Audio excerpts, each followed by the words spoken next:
사실은 오늘 계시록 5장을 할 차례인데 우리 일곱에 처음 들으시고 그러니까 한번 이러한 계시록을 처음부터 또 하는 것으로 정리하는 그런 시간을 갖겠습니다.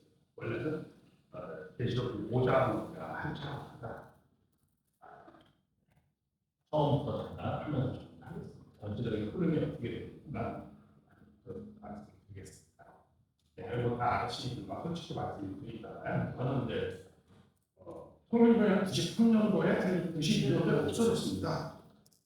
근데 통일교 90, 그러니까 한 33년 전에, 한 39년 전, 거의 뭐 40년 전에,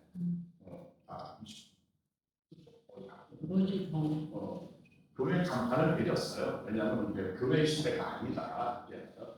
네. 왜냐하면 우리 문 선생님이 한학자에서 우리 재림주라고 했거든요. 재림주는 뭐 종교 하나 뭐 만들어 오는 사람이 아니고 종교를 없애러 온다고 해요. 제가 강하게 말씀. 그건 뭐냐면 종교가 필요 없는 세계. 원래의 세계는 종교가 필요 없는 세계잖아요. 종교를 다 이루는 세계. 그러니까 우리 쉽게 말하면 뭐 종교 졸업하라는 거야. 종교는 타락하니까 입학하잖아요. 그럼 졸업해야 되잖아요. 계속 입학하고 있으면 안 되잖아요. 졸업하는 시대가 92년도에 종교 간판을 내렸어요. 우리는 그리고 통일교는 기독교가 아니에요. 사실. 왜냐하면 유대교, 기독교, 통일교 이렇게 하는 거예요. 기독교 안에 무슨 뭐 구교, 신교 안에 뭐 장감성, 장로교, 강리교, 뭐 여호와증이, 뭐 신천지 뭐 이런 쪽에 그런 것 하나 붙은 게 아니고 그냥 유대교, 기독교, 그다음에 뭐야? 통일교 이렇게 나오는 거예요. 그리고 이제 통일교 끝난 다음에 이제 종교 시대는 막을 내렸다. 이렇게 하면 가정연합 시대. 그러니까 가정연합이에요. 종교라는 표현도 쓰지 않아요. 그래서 가정연합 시대로. 왜냐하면 우리는 이런 거에 시작이 하나님이 나라를 어떻게 시작하려고 했지? 종교국가 만들려고 한 거 아니잖아요. 제가 만들려고 했어요. 네? 제가 만들려고. 무슨 말이야? 공작 종교를 만들려고 한 게 아니라 제자를 만들려고. 무슨 제자를 만들어? 아담의 하나를 제자 만들려고. 아니 예수 아담의 하나 아담이라는 분도 열두제자 만드는 거예요? 아니 예수님 씨. 아니 근데 예수님 얘기하는 거 아니라니까요 지금. 그러니까 우리가 강의 볼 때 자기의 생각으로 이렇게 듣지 말고 우리는 난 책을 볼 때 있잖아요. 남의 얘기를 들을 때 저 사람 얘기가 내가 갖고 있는 것에 맞으면 저건 맞는 거고 내 생각에 저 사람이 다른 얘기를 하면 저건 틀린 거다. 이렇게 강의를 들으면 내가 전진할 수가 없어요. 책을 볼 때도 그래요. 항상 뭐야? 정말 긴 마음으로 우리 그런 말 있잖아요. 항상 내가 하는 스케줄을 하는 말. 우리 마음 안에 뭘 없애라고? 개 한 마리를 없애야 돼. 선입견, 선입견 그걸 없애야 된다고. 제가 스케줄을 하는데 그런 거 하지 말고 저 사람이 무엇을 얘기하려고 한다? 내 말을 믿으라는 것도 아니에요. 저 사람이 일단 무슨 얘기를 하려고 하는 것인가? 그것을 잘 이해하려고 들어야 된다는 거죠. 그러니까 저 사람이 내 생각하고 맞는 얘기를 하는가? 이렇게 듣지 말고 그러면 상대가 무슨 얘기를 하는지 잘 못 알아듣잖아요. 그러니까 그거는 이제 우리가 그런 거 듣는 훈련도 굉장히 많이 해야 됩니다. 말하는 훈련도 사실. 그래서 좀 다른 얘기를 계속 했는데 그래서 이제 지방방송 계속 있으면 하지 마시고요. 네, 그러니까 저희는 그래서 이 가정연합이라고 해요. 저는 종교가 하지 않습니다. 공직영직의 세계평화통일 가정연합. 세계평화통일을 어떻게 이루느냐? 가정이 연합해서 종교도 없고 국가도 없고 가정이 연합해서 하나님 밑에 온 인류는 대가족사를 이룬다. 이게 우리의 지향하는 바입니다. 그건 왜냐? 아담과 하와가 타락하지 않으면 그런 세계가 됐을 거랍니다. 아까 알파 오메가 시작이 가정을 중심으로 시작하려고 했으니까 끝도 뭘로 끝나야 돼? 같이 가정을 만들어서 그래서 끝나야 된다는 것을 받으시렸어요. 우리는 내가 그렇게 기장을 해요. 그건 받아들이지 우리의 내용은 그렇다. 그래서 우리는 그래서 이 계시록의 말씀도 이제 진행을 하게 되는데 이런 걸 한번 좀 말씀하고 볼게요. 계시록이 맨 나중이라고 해서 계시록 하나님 말씀 맨 마지막 말씀이었나요? 계시록이 그건 아니죠, 그렇죠? 제일 마지막 책은 어떤 게 제일 마지막 말씀이었어요? 우리 아니에요. 저는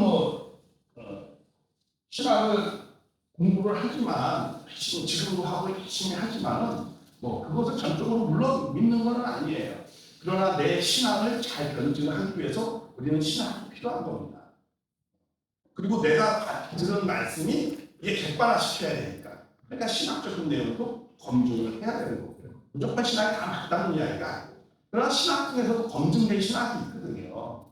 그거는 뭐냐 예를 든다면 이 베드로 전서가 제일 마지막에 쓰여진 책이에요.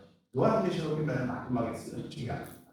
그래서 요한계시록을 가감하지 말라는 것은 그 의미를 가감하지 말라는 거지. 그 뒤에 책을 더 다른 책 그런 의미는 아니잖아요. 다 아시겠지만. 그러니까 그럼 왜 요한계시록을 맨 마지막에 이렇게 편집하는 거죠, 그렇죠? 편집을 한 건데 그것은 왜 그러냐면 구약에 맞춰서 편집을 하는 거예요. 구약에는 율법이 이제 모세 오경이 앞에 있잖아요. 그거와 마찬가지로 이제 세법이다 해서 이 복음서가 사대 복음서가 앞에 있고, 그 다음에 이제 이 구약도 여호수아서부터 이제 역사서가 있잖아요. 그러니까 어떻게 돼요? 거기에 맞춰서 사도행전도 역사서가 이어있는 거죠. 원래는 사도행전하고 누가복음은 한 책이었습니다. 근데 역사서가 없으니까 그러니까 앞에는 예수님의 행전이잖아요. 근데 뒤에는 누구 행전이에요? 성령 행전이잖아요. 근데 성령 행전은 예수님이 안 계신 사실에서 역사가 이루어졌기 때문에 그것을 기독교 역사서로 분류를 한 거예요. 그래서 이 성령 행전이 두 번째 나가져 있는 겁니다. 이게 쓰여진 순서가 아니에요. 구약의 편집의 순서로 이렇게 쓴 겁니다. 그 다음에 이제 서신서 마찬가지로 이제 이것은 이제 구약의 시문학의 관계. 그다음에 이사야부터 예언서가 나오잖아요. 그것이 이제 거기에 맞춰서 요한계시록을 편집을 한 겁니다. 이런 내용을 기본적인 상식들이거든요. 그래서 이제 이런 내용은 그런 입장에서 이 요한계시록이 맨 뒤에 쓰여져 있는 거죠. 그러면 이제 이 요한계시록이 아까 사도 요한이 썼다고 하는데 정말 그 요한계시록 사도 요한이 직접 이렇게 썼을까? 이거는 아닙니다. 그거를 했다면 우리가 그런 신학 공부를 안 한 사람입니다. 윤택희 목사님마다 이렇게 이 헬라어를 공부하는 사람이면 넌 다 알고 있어요. 사도 요한이 쓴 것이 아니다. 그러나 사도 요한이 계시를 받았다라고는 우리가 검증된 건 아니지만 또 왜냐하면 이런 주장이 있거든요. 그때 당시에 요한은 흔한 이름이니까 그렇죠. 김씨씨 박씨 그거니까 그 존경받는 장로가 썼다라는 말도 있고 또 부류가 두 부류예요. 하나는 사도 요한이 계시를 받았다 이런 말이죠. 그러나 쓴 것은 공이 다 사도 요한이 쓴 것은 아니다라는 것이 일반적인 상식의 내용입니다. 왜 그러냐 하면은 반모섬에서 계시를 받았다고 해서 거기는 이제 도착하시잖아요. 아무것도 없는 사람이 그냥 죽이기 싫으니까 노동이라도 시켜서 채석장 그렇게 해가지고 이제 날리게 하는 그런 상황 속에 사도 요한이 있었거든요. 그러니까 거기서 글을 쓴다, 뭘 한다, 그건 상상할 수 없는 일이 아니죠. 왜냐하면 종이가 집값인데 그런 귀한 채석장에 지금 A4 용지처럼 큰한 좀 우리는 항상 제가 그랬잖아요. 항상 어떤 말씀을 할 때 그 시대 상황으로 우리가 돌아가 보면서 생각을 해봐야 돼요. 그래서 우리는 공부를 할 때 그런 거잖아요. 그 시대 상황의 역사가 어떻게 됐고, 종교가 어떻게 됐고, 문화가 어떻게 됐고, 그 사람들의 세계관이 어떻게 됐고, 그런 걸 잘 알아야 되거든요. 왜? 그런 사람들이 쓴 거니까. 그러니까, 왜냐하면 이건 하나님의 말씀이지만 또 누구의 얘기라고 항상 말씀하는 거예요? 사람이 쓴 거잖아요. 그럼 그 사람의 어떤 거예요? 신념과 지능과 세계관과 그 시대의 주변의 상황에 따라서 쓰게 될 수밖에 없죠. 그 사람은 그렇게 형성된 거니까. 그런 내용을 참고로 우리가 이해를 하면서 우리가 이것을 봐야 된다고 생각하는 거예요. 그래서 항상 그런 것을 이해 못하고 막 그냥 이렇게 막 해석하다가는 우리가 이제 3,000% 빠지는 거고 그게 이제 객관화될 수 없는 하나의 주장이 되는 그렇게 되지 않기 위해서 우리가 이런 내용을 다 입체적으로 우리가 생각을 해야 됩니다. 저도 사실 이거 우리 창부모님의 요정이거든요. 요한계시록은 그렇게 설명합니다. 이게 85년도에 책이 나왔었어요. 근데 제가 다시 한 7년 동안, 한 5년에서 7년 동안 다시 이제 정리를 좀 한 겁니다. 한 시간에 걸쳐서. 그리고 또 그것을 정리하기 위해서 최소한 굉장히 중요하다는 그때 당시 역사, 물론 쓴 남의 쓴 책, 신학적인 요한계시록 한 최소한 20여 권을 내가 정리하면서 보면서 정리를 한 거예요. 그렇기 때문에 이게 뭐 그냥 이렇게 막 쓰러지고 뭐 제 생각대로 막 쓴 거는 아니다라는 것을 참고해 주시기 바랍니다. 자, 근데 우리가 이제 사도 요한은 뭐예요? 그 사람, 우리는 그런 거예요. 이분이 계시는, 저는 그렇습니다. 계시는 받았다고 저는 믿는 거예요. 반반이거든요. 계시를 받았다 아닌데 일반 장로가 그게 계시 받아 쓴 거다 이렇게 하는, 저는 이분이 받았다고 믿고 있어요. 왜 그러느냐면 예수님 당시에 그런 말씀을 했어요. 여기에서 나를 볼 자가 있을 것이라는 사도 요한이 가르쳤었어요. 그러니까 그 나오잖아요. 그럼 베드로가 그럼 나는 어떻게 합니까? 뭐 이래서 그러니까 넌나 잘해가지고 그래서 이 사람에는 신경 쓸 거 없다 뭐 이렇게 나옵니다. 그래서 이 사도 요한이 이거를 저는 썼다고 믿고 거기에 대해서 그러다 보니까 그런 관점에서 좀 보니까 직접 쓴 건 아니고 환상과 계시는 사도 요한이 저는 받았다 이렇게 생각을 해요. 근데 쓴 것은 사도 요한이 불러 쓴 건 아니죠. 왜냐하면 사도 요한이 그때 계시와 한 사람한테 몇 살이었을 것 같아요? 여러분 생각할 때 최소한 80은 넘었어요. 그러면 잘 보이게 이거는 뭐 인간적으로 생각해요. 80은 넘었어요. 그리고 사도 요한은 히브리 사람이에요, 헬라 사람이에요. 히브리 사람이잖아요, 그렇죠? 그러니까 이거는 근데 처음에 이 요한계시록은 무슨 언어로 적혀 있어요? 헬라어로 적혀 있어요. 그리고 이 문체가 사도 요한의 문체가 전혀 아니에요. 그렇기 때문에 많이 쓴 사람은 이거 쓴 거는 사도 요한이 쓴 건 아니다. 그럼 누가 썼냐? 이제 밤모습에서 환상을 받아서 막 이렇게 썼겠어요. 아까 그랬죠. 종이가 있는 것도 아니고 그렇죠. 새롭잖아요. 그걸 갖고 거기서 한 2, 3년 있다 이 사람이 풀려나거든요. 사도 요한이. 그래서 밤모라는 섬에서 다시 돌아옵니다. 에베소로. 근데 그때 당시에 사도 요한은 마지막 남은 제자예요. 제일 권위가 있는 사람입니다. 그러니까 그 에베소의 그때 당시 교회가 3대 교회가 있었어요. 에베소 교회. 그 다음에 아니 3대 알렉산더의 교회, 그 다음에 제일 먼저 세워진 교회가 그 3대 교회가 있었어요. 그 중에서 에베소는 누가 개척한 교회예요? 사도 바울이 개척한 교회예요. 그래서 거기서 이제 이 돌아와서 쓰죠. 근데 쓰는 거는 당연히 구도 안 보이고 아니고. 그러니까 어때? 사도가 자기가 환상해 본 걸 갖고 어떻게 돼요? 이제 많이 쓰고 아니겠죠? 그럼 거기에 제자들이 있어요, 없어요?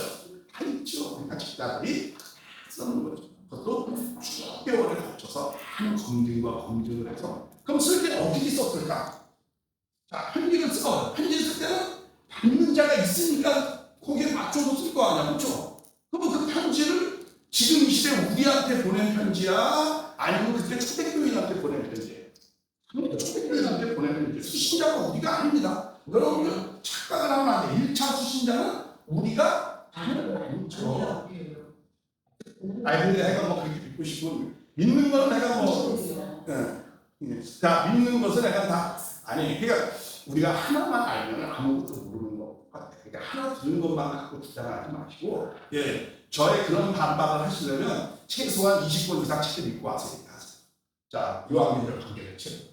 그냥 어디서 들은 것만 갖고 얘기하지 마시고. 자 그렇기 때문에 편지를 쓸 때에는 사도가 편지 쓰다 분명히 얘기하잖아요. 그리고 이 편지를 보냈고 그 편지 속에 있으니까 지금 읽고 있는 거 아닙니까 우리가? 그럼 편지를 쓸 때는 항상 편지를 받는 수신자를 생각하고 쓰는 거예요. 그럼 무슨 생각을 하고 썼을까? 사도가 환상하고 계시를 받은 거예요. 그때 당시에잖아요. 초대교회는요. 교회가 종패의 위기에 왜냐하면 핍박이 엄청나게 심하거든요. 그때 기독교 2000년 전에 가장 핍박이 심했어요. 그러니까는 핍박에다가 이제 신앙을 갖다 버티다가 이제 다 잃어버리고 그런 경우도 생기고 또 아까 얘기했죠. 그러니까 주님이 곧 오신다고 그러는데 어떻습니까? 그리고 우리 마지막 남은 우리 최고의 존경스러운 사도 요한도 어떻게 된 거야? 밥먹을 묵게 됐어. 그러니까 어떻게 돼? 완전히 뭐 예수님 자주 죽구나 이거 곧 오신다고 그래. 동네 한 바퀴 돌게 다 오신다고 그랬고 여기서 나를 볼 자가 있다라고 얘기했는데 거기는커녕 우리 사도 요한 우리 선생님도 저기 밥 먹으러 서로 가요. 그러니까 신앙이 그러니까 왼쪽으로는 핍박, 내쪽으로는 뭐야? 이게 신앙의 갈등과 그리고 또 세상과 같은 거야. 그러니까 존폐우에게 누워 있었어. 이랬을 때 엄청나게 고민했을 거 아니야. 정말 주님은 오시는 건가? 제일 막 우리 형님, 사촌 형이잖아요, 그렇죠? 우리 형님 진짜 오시는 건가? 정말 심각한 그 체육장에서 그런 돌을 깎아 나르면서 그런 고민을 했을 거 아니에요? 그랬을 때 정말 그때 있는 건데 예수님이 나타나. 그래서 이 예수님이 나타나서 뭘 하시려고 사도 요한한테 위로와 권면과 정말 복된 말씀, 그렇죠? 그래서 이 하나님의 나라가 곧 이루어질 거니까 너 걱정하지 마. 그러면서 이 내용을 다 누구에게 전하라? 아까 계시의 전달했잖아요, 그렇죠? 다 그 종들에게 다 전해. 이 말씀. 그러니까 누구에게? 우리. 누구에게 다 전해라. 우리는 원문에 기본적으로 충실해야 됩니다. 통용적으로 말씀해야 됩니다. 원문에 분명히 뭐라고 했어요? 종들에게 다 전해라는 거야. 그러니까 그 종들에게 전하는 왜? 그 종들이 신앙의 위기가 생겼으니까 그들에게 어떻게 해요? 다시 신앙을 잡아줘야 되잖아요. 그러니까 그들을 위해서 와가지고 쓰는 거야. 그러면 그 종들이 이것을 다 알아들어 써야 될까? 모르게 써야 될까? 알아들어 써야 되죠. 그들이 알아들을 수 있게 그걸 보고 어떻게 해야 돼? 위로와 권면을 받고 희망을 가져야 될 거 아니야. 그러니까 이것을 어떻게 돼요? 요한계시록을 알기 쉽게 쓰려고 두 가지 방식이 있었어요. 하나의 방식은 뭐죠? 그들은 무엇을 읽고 있었죠? 항상 구약의 경전을 항상 읽고 있었어요. 그러니까 요한계시록의 계시와 환상을 다 무엇으로 그걸 인용해서 썼어요? 구약의 내용을 400군데를 인용해서 쓴 거야. 그러니까 이 요한계시록을 잘 이해하려면 어떻게 돼요? 구약의 내용을 잘 이해해야 되는 거예요. 그리고 또 이 환상과 계시를 잘 그 사람이 편지거든요. 편지니까 장과 절이 있어요, 없어요? 없어요. 없죠, 당연히. 그때는 장과 절이 있지도 않았어요. 장과 절은 언제 생겼죠? 지금으로부터 500년 전에 스페인의 인쇄업자 에스피안이가 그분에 의해서 생긴 거예요. 그래서 그냥 편지니까 누가 편지를 쓸 때 1장에 2장, 2장 이렇게 편지 쓰는 사람이 어디 있어? 그리고 또 이거는 묵시문학으로 쓴 거는 맞아요. 장르가 묵시문학 장르로 쓴 거예요. 근데 이것도 서간문이에요. 편지예요. 그러니까 편지 쓸 때 다 비유와 상징으로 씁니까? 아니죠. 사실적인 내용도 쓰면서 또 구약의 인용을 해서 쓰는 거예요. 그러니까 다 비유와 상징으로 보면 너무 어디서 그런 거예요. 저 개인적으로는 그래요. 이거는 저 실체와 우리가 편지를 쓸 때 다 비유와 상징으로 어떻게 씁니까? 실체와 이런 내용을 씁니다. 그래서 편지 형식이라는 거는 수리 상담법이라고 아주 정확하게 나와 있습니다. 이건 편지입니다라는 걸 알 수 있어요. 그래서 편지는 비유와 상징의 구약을 들어서 설명한 것도 있고 왜? 그렇게 설명하면 그 초대교인들은 그걸 보면서 잘 알아들어 못 알아들어? 잘 이해하죠. 이거 이런 말씀으로 이해하는구나. 그런데 로마 사람들은 경전을 잘 모르는 사람들은 잘 모르죠. 그렇죠? 제가 그랬잖아요. 하나님의 나라, 천국의 비밀을 쓸 때는 뭐라고 했어요? 그들이 모르게도 쓰고 또 어떤 때는 알게도 쓰지만 그렇죠? 또 그들이 모르게 하기 위해서도 비유와 상징 쉽게 알기 쉽게 하기 위해서 비유로 쓰기도 하지만 또 그들이 어떻게 해요? 모르게끔 하기 위해서 쓰기도 하는 거거든요. 이게 구약의 그런 예언서의 묵시적인 내용을 막 섞어서 쓰면 그 초대 공동체는 이게 무슨 말이구나 하는 이해를 하는데 그것을 보는 로마 사람들은 그걸 보면 이해하여 못해요. 못하는 거죠. 그래서 이제 그러한 내용으로 있었기 때문에 그런 걸 섞어서 쓰는 거예요. 그래서 이 요한계시록은 이게 묵시문학적인 장르도 있고 그리고 또 뭐야? 서신서에서 갖고 있어요. 그리고 또 이거는 예언서의 내용도 들어가 있습니다. 그럼 예언이라는 건 어떤 것을 예언이라고 그러죠? 두 가지 얘기를 나고 있어요. 하나만 알면 안 돼요. 항상. 시야. 이런 예언도 있고 또 무슨 예언도 있어요? 이 예언도 있어요. 이거는 맡길 예자 예언입니다. 우리 덕음풍자 예조풍자는 맡긴다는 건 뭐야? 하나님을 맡은 사람들이 그것을 전하는 거예요. 무엇으로 해서 전해요? 제가 저번에도 한번 가서 그렇게 지금의 문제에 대해서 지적하고 문제를 권면하고 그래서 미래에는 어떻게 돼요? 잘하자. 왜? 지나간 것은 바꿀 수 없지만 미래에 우리가 소망적인 것을로 만들려면 어떻게 바꿔야 돼? 지금을 바꿔야 돼. 그래서 제가 그랬어요. 성경의 예언은 다 이 내용으로 90% 이상이 다 이 예언. 이 예언은 쫙 8% 맞아요. 다 이 예언이에요. 왜? 하나님께서 항상 무슨 하나님이다? 지금의 하나님. 이사야서도 그때 형식이 지금의 이스라엘을 고발하는 거잖아. 예레미야도 지금의 내용을 고발하는 거예요. 그런데 거기에서 희망적인 메시지가 조금씩 있어요. 뭐예요? 그러나 너희가 지금을 잘 하고 하면은 어떻게 된다? 메시아가 와서 너희들을 잘 해준다. 뭐 이런 식이야. 그러니까 메시아라는 건 그 문구에 많지 않아요. 근데 다 내용은 무엇을? 지금 너희가 바꾸면 누가 오신다? 메시아가 오셔서 너희들을 복된 세계를 해준다. 그러니까 예언서의 내용은 다 언제 이야기야? 지금의 내용을 권면하는 말씀. 그러니까 요한계시록도 어떻게 돼요? 이 두 가지의 내용이 다 같이 있어요. 그러니까 어떤 걸 볼 때는 이 부분으로 봐야 되고 어떤 거를 볼 때는 뭐야? 이 부분의 내용도 봐야 되는 거예요. 왜냐? 그때 신앙을 했던 초대교인의 무엇을 권면하기 위해서? 신앙을 권면하기 위해서. 흔들리는 신앙을 도덕과 윤리에 부패있는 걸 타락을 막기 위해서 이 내용의 지금의 이 내용의 예언을 다 말씀을 하신 거예요. 그래서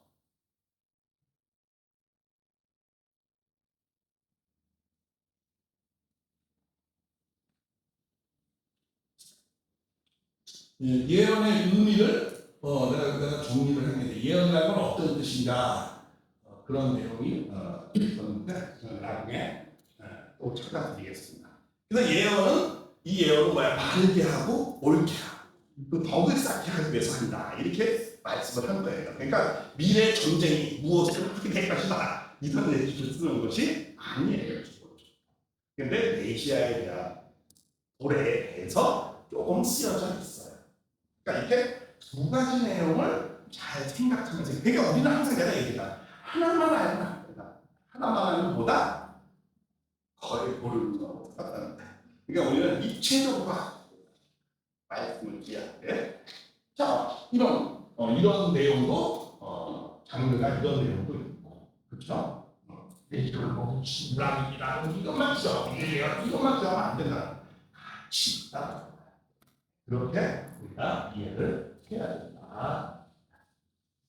그리고 뭐 이런 들어가는 것들 같지만 이런 중시서 이런 상황이 있었고, 근데 우리가 사도 요한에 대해서 우리가 잠깐만 그 말씀을 조금 하면 사도 요한은 이제 그 예수님과 그래서 저자는 제가 이분 환상을 본 거니까 쓴 거는 제자들이 정리했지만 근데 이분은 성격이 어떻게 보면 뱃사람이었잖아요. 뱃사람 성격이 어때요?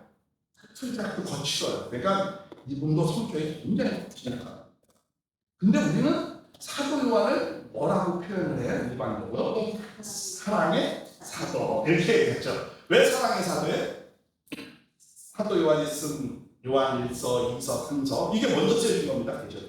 그런 것이 사랑의 내용을 말씀하고 그리고 이분은 하나님을 어떻게 채우겠어요? 사랑으로 채우고 했어요.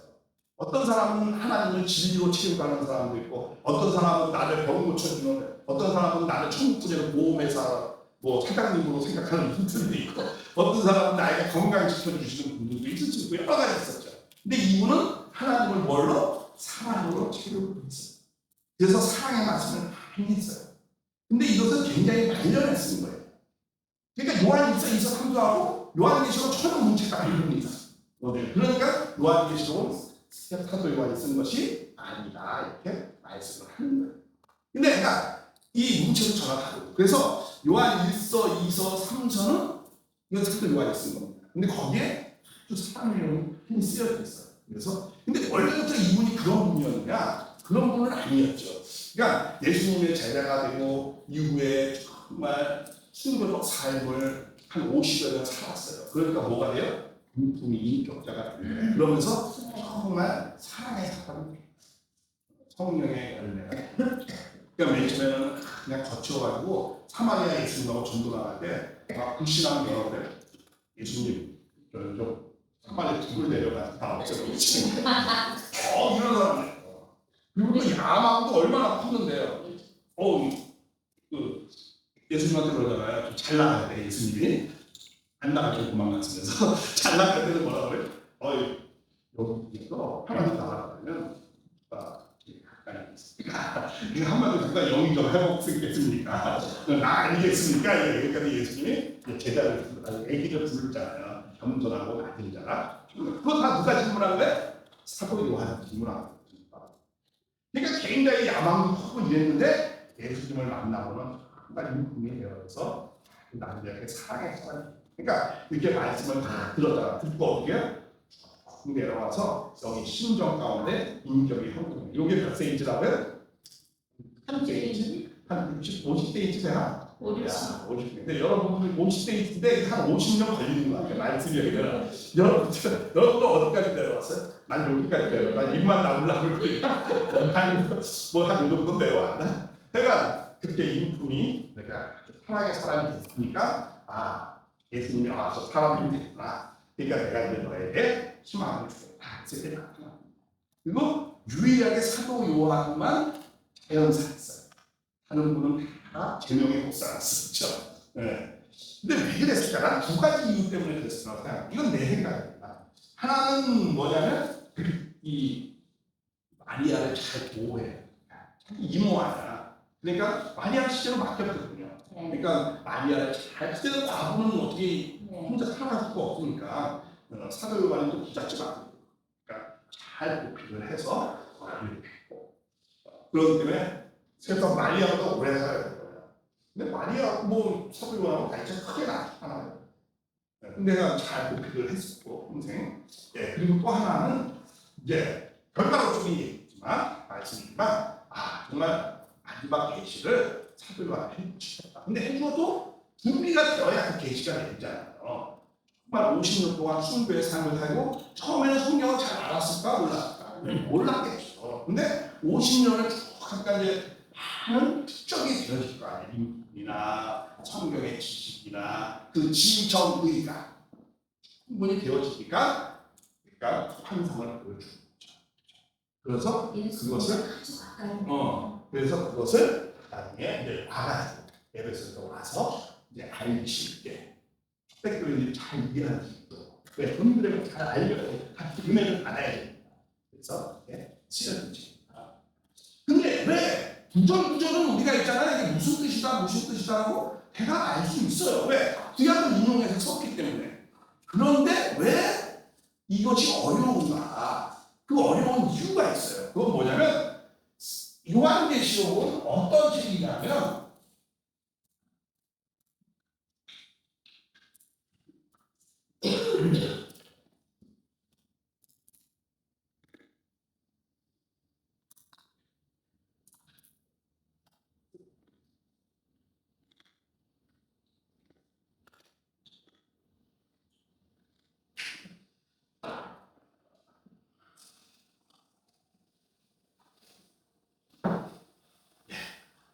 요한계시록은 결국은 하나님의 나라와 백성을 찾는 거잖아요. 맞죠? 그렇죠? 하나님의 나라와 백성을 찾는 거예요.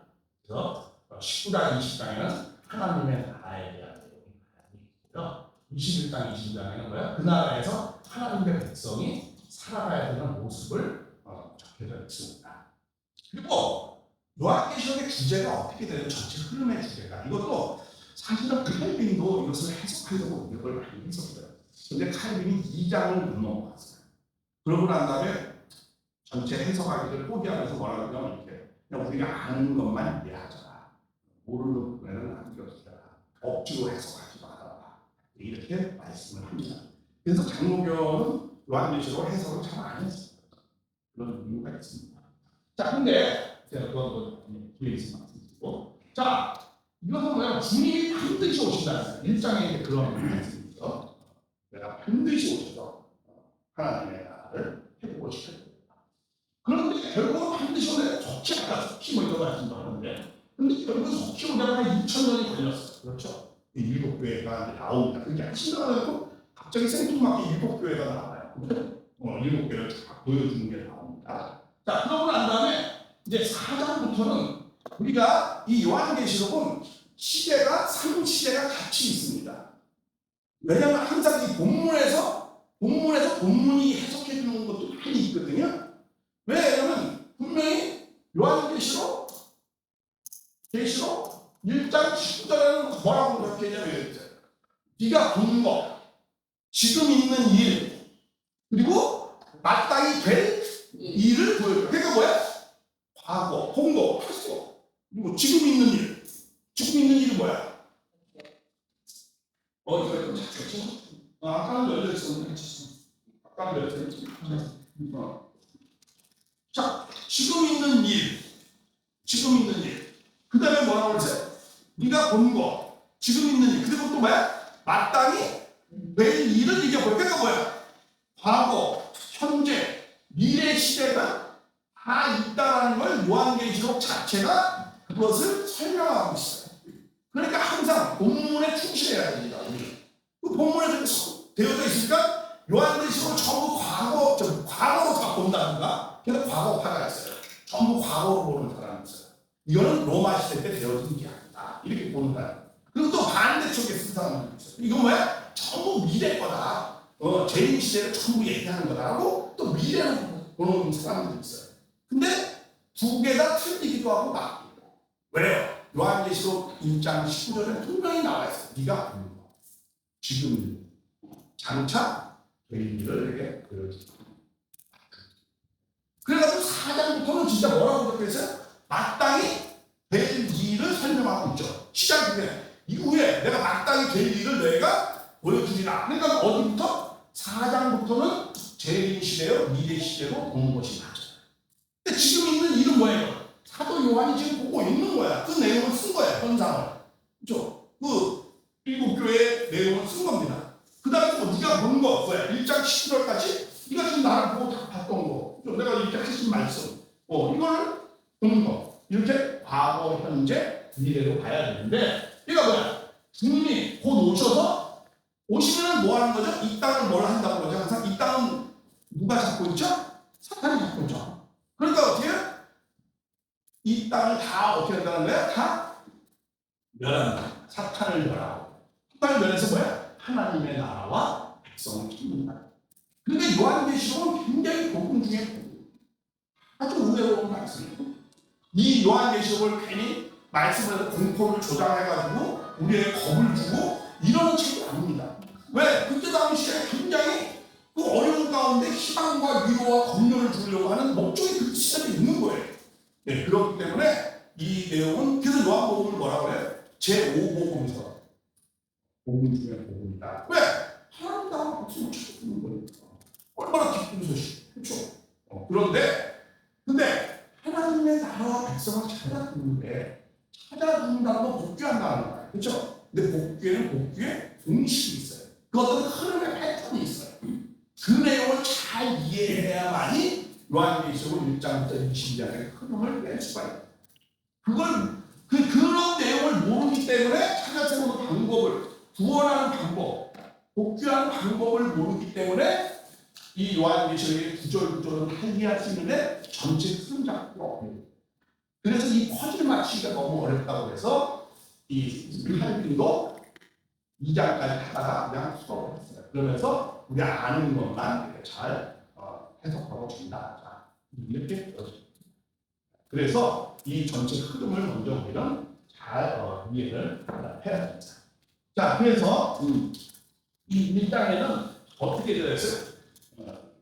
아까 말씀했잖아요. 이 초대교회, 율법이라는 건 뭐예요? 아까 그 7. 근데 율법교회만 있었으니까 아니죠. 딱 12세계가 됐어. 아까 아니죠. 3대 교회가 안디옥 교회도 있고 알렉산드리아 교회도 있었고 다 있었어요. 에베소 교회만 있고 뭐 서머나 교회만 있고 뭐 그런 교회만 있었던 것은 아니에요. 근데 이 일곱 교회를 통해서 무엇을 말씀하는 거예요? 전체 그때 초대교회 뭐예요? 전체 교회 상황을 말씀을 하려고 하는데 그럼 일곱 교회, 여덟 교회 가지고 여덟 교회. 아까 이제 일곱은 어떤 의미가 있어요? 전부, 완전. 이 수의 의미를 알아야 돼요. 왜냐하면 수의 의미를 모르면 요한계시록을 굉장히 오해하는 경우가 많습니다. 그래서 수의 의미를 반드시 알아요. 수가 많이 나오잖아요, 요한계시록에.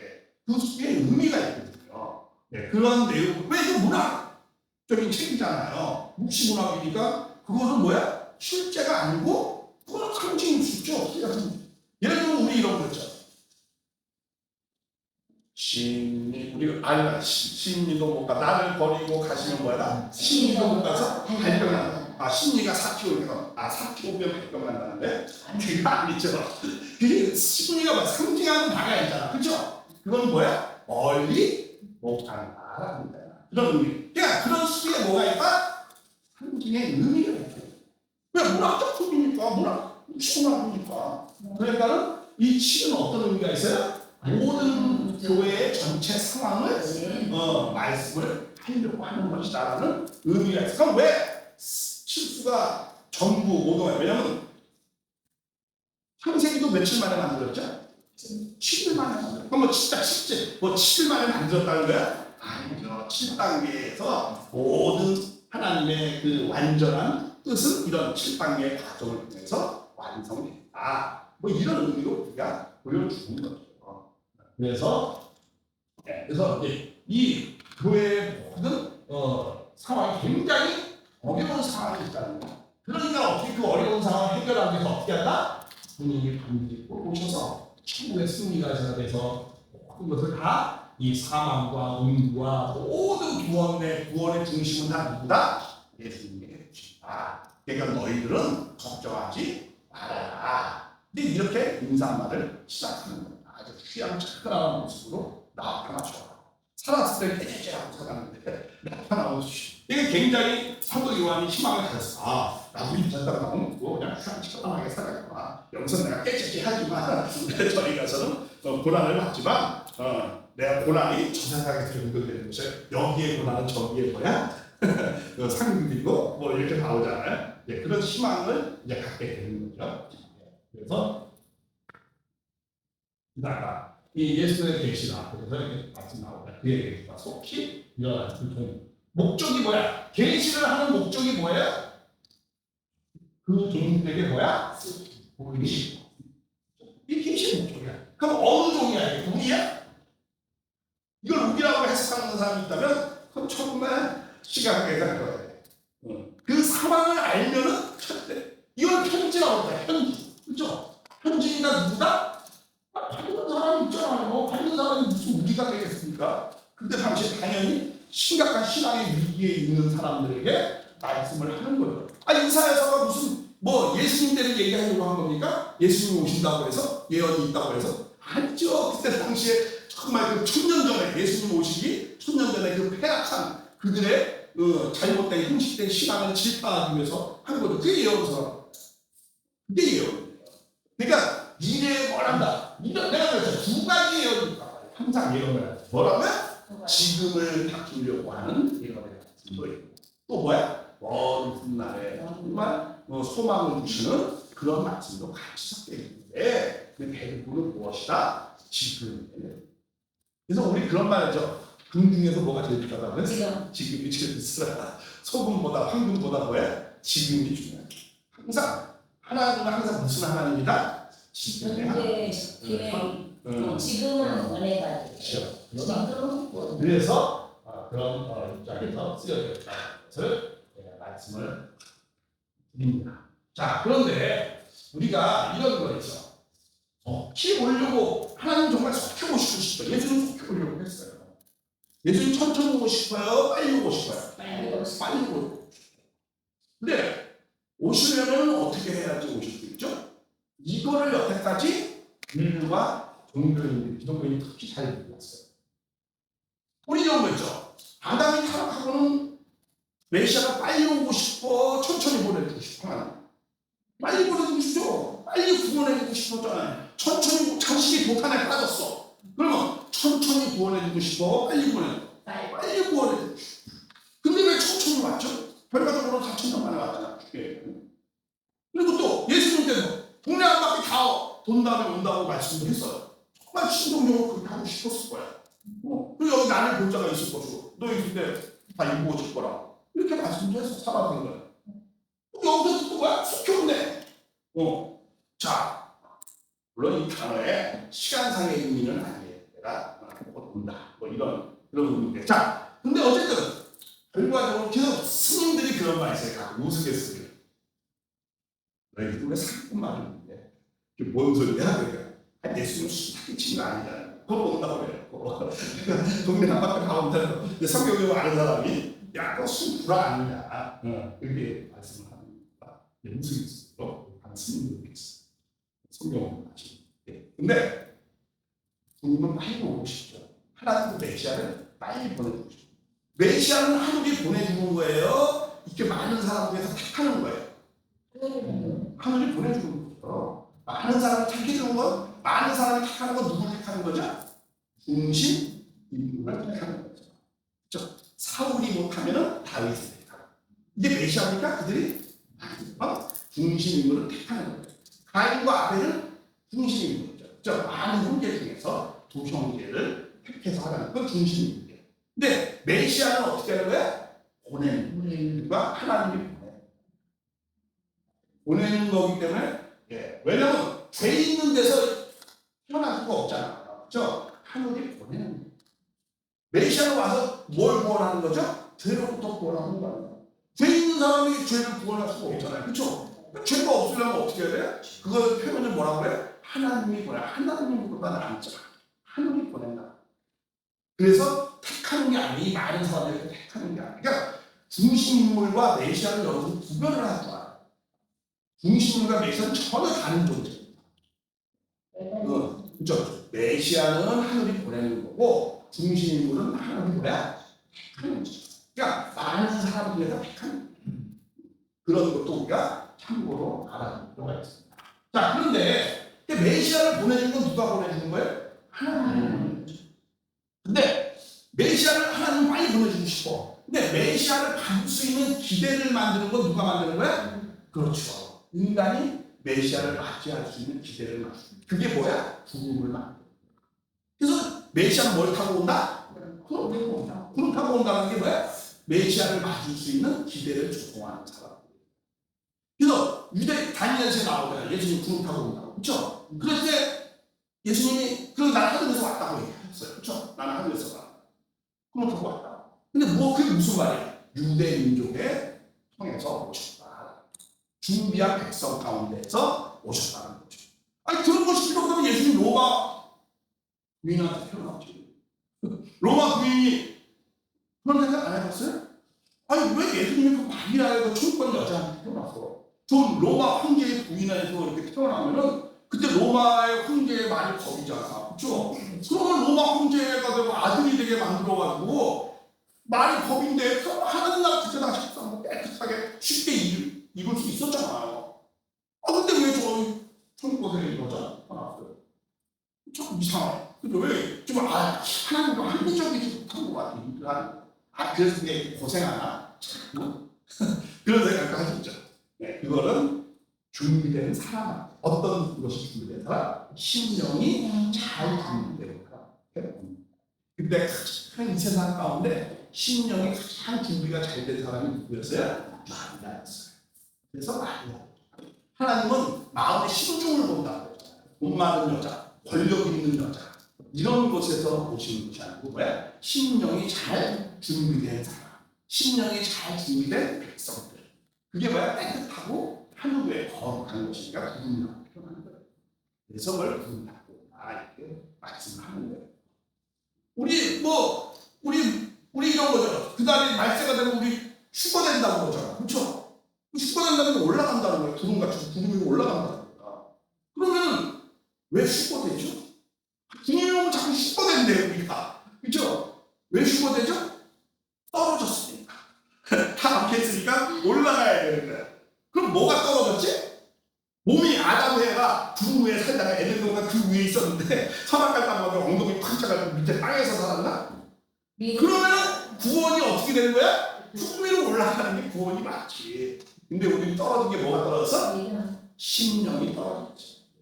그러니까 뭐가 올라가야 돼? 심령이 구름 올라가야 돼. 그래서 그런 삶을 모르는 것이 구원이 아닙니다. 그래서 자, 그러니까 인간의 책임은 뭐야? 메시아를 맞을 수 있는 심령의 준비를 해야 되는, 그것이 되어져 있어야 보내는 거예요.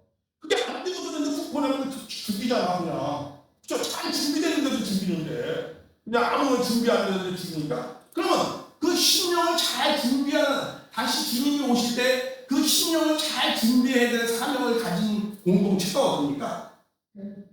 교회. 교회가 제일 많았던 그죠? 교회. 맞아요, 교회. 교회가 그것을 잘 준비해야 돼. 주님이 잘 맞이할 수 있는 뭘 준비해야 돼? 교회가 그 조금 그 기독교의 그 기반을 만든 것이 결과적으로 몇 년 걸렸어? 2000년. 그래서 물론 400년 후에 오고 싶어. 로마가 국교가 됐을 때 오고 싶어 했었어. 근데 그때 올 수 있는 상황이야. 그 역사. 그러니까 기독교 2000년 역사를 우리는 어떻게 돼? 잘 이해도 해야 되는 겁니다. 그 기독교 2000년 역사를 잘 이해하면은 아까 그 일곱 교회의 내용도 잘 이해할 수 있어요.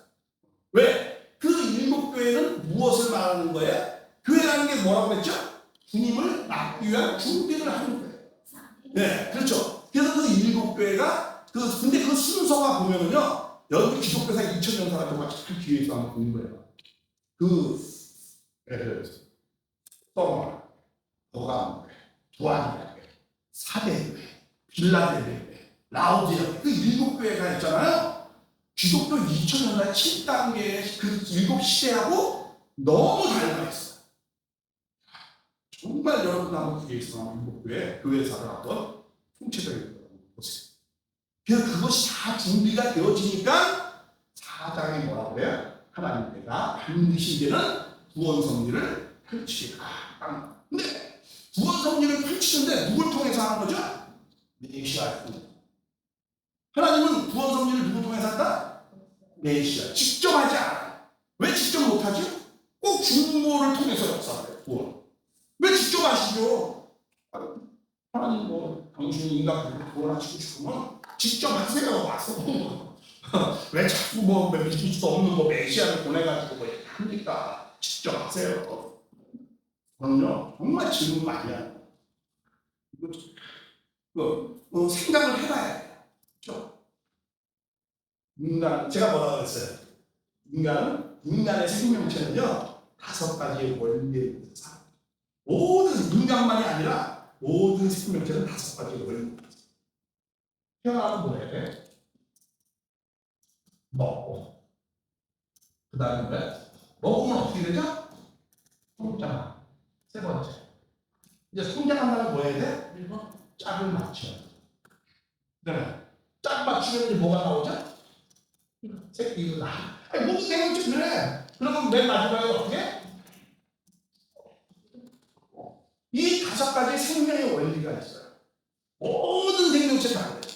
근데 인간 하나 다른 게 있어요. 근데 인간은 뭐가 다르냐? 인간은 질문하는 존재. 모든 생명체는 질문이 없어요. 근데 인간은 끊임없이 질문하는 존재. 왜? 질문을 해야지만이 우리가 인생을 좀 귀하고 가치, 의미가 있게 살게. 질문하죠. 그러니까 질문이 없는 신앙을 하면 안 돼요. 질문해. 내가 믿고 있는 바가 진짜 맞는가? 옳은가? 끊임없이 질문해. 그래, 지금도 질문합니다. 그래서 항상 질문하다 보니까 질문을 하고 답을 얻을 수 있잖아. 답이 없는 건 2가지이기 때문에 답이 없어요. 첫째는 뭐야? 질문이 없을 때 답이 없죠. 그 다음에 또 두 번째는 질문이 엉뚱하게 틀렸을 때. 질문이 틀리면 또 답이었지. 그렇죠? 그러니까 질문도 기술이야. 공부를 왜 하는 것은 답을 하기 위해서 공부하는 게 아닙니다. 뭐 하기 위해서? 질문을 잘하기 위해서. 왜? 공부를 잘하다 보면 뭐가 생겨요? 질문이 생겨요. 자, 그래서 우리가 왜 메시아를 통해서만 하냐 이거야. 직접 하시지. 그거는 이유가 있어. 왜냐하면 하나님은 온전하신 분이죠. 그 온전한 분이 완전히 그 인간과 합해져서 일을 하려면 그 인간도 어떻게 해야 돼? 온전해야 되잖아요. 온전. 그러니까 하나님은 죄가 있는 인간을 직접적으로 일터를 이룰 수 있어 없어? 없어요. 그러니까 어떤 인간이 필요해? 죄가 없는 인간이 필요해. 이게 메시아. 죄가 없는 인간. 그래서 그 죄가 없는 인간과 일치 되어 있어. 하나님 직접 할 수가 없는 거야 인간을. 그러니까 죄가 없는 인간이 필요한 거야. 또 타락한 인간도 어떻게?